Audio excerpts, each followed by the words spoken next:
People don't clap first anymore.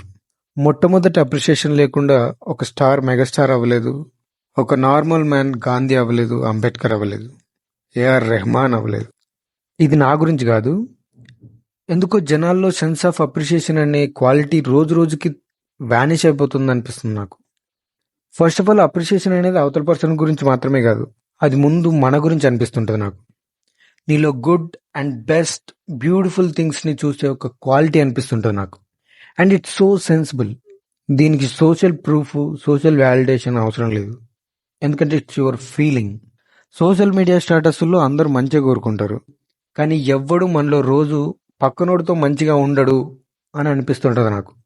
The point is, ఏదైనా quality నీకు మనుషుల్లో జెన్యున్గా నచ్చితే share it with them at that time only, ఎందుకంటే ఇట్స్ సెన్సిబుల్.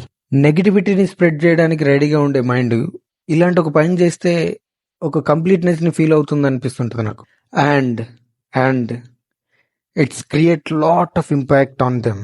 ఆల్సో మీరు కూడా మీలో కలిగిన బ్యూటిఫుల్ ఫీలింగ్కి జస్టిఫికేషన్ ఇచ్చిన వాళ్ళు అవుతారు. అండ్ ఈ అప్రిషియేషన్ అనేది not only on social media, reels, stories, shorts. నీ డైలీ లైఫ్లో నువ్వు ఇంటరాక్ట్ అయ్యే నీ బెస్ట్తో కమ్యూనికేట్ అవ్వడానికి ఇదొక way. And definitely it feels very fresh. Moreover, appreciate చేయడానికి కూడా ఒక స్థాయి, మెచ్యూరిటీ కావాలి. ప్రపంచం మెచ్చే ప్రతి గొప్పతనం అంతా ముందు ఎవరో ఒక్కడితోనే స్టార్ట్ అయి ఉంటుంది కదా అనిపించింది ఆలోచిస్తే.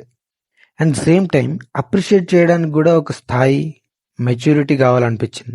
అందుకే ప్రపంచం మెచ్చే ప్రతి గొప్ప విషయం ముందు ఒక్కడితోనే ఆర్ కొంతమందితోనే మొదలవుతుంది, ఎందుకంటే వాళ్ళకే ఆ స్థాయి, ఆ మెచ్యూరిటీ ఉంటుంది. ముందు దాన్ని రికగ్నైజ్ చేసే సెన్సిబిలిటీ వాళ్ళకే ఉంటుంది అనిపించింది. సో ఐ థింక్ అప్రిషియేట్ చేయడానికి కూడా ఒక స్థాయి, మెచ్యూరిటీ కావాలి. Because they don't wait for social proofs. And it's not only about humans, with your lives also. We don't feel impressed. We wait for approval. We all need social proof like a child.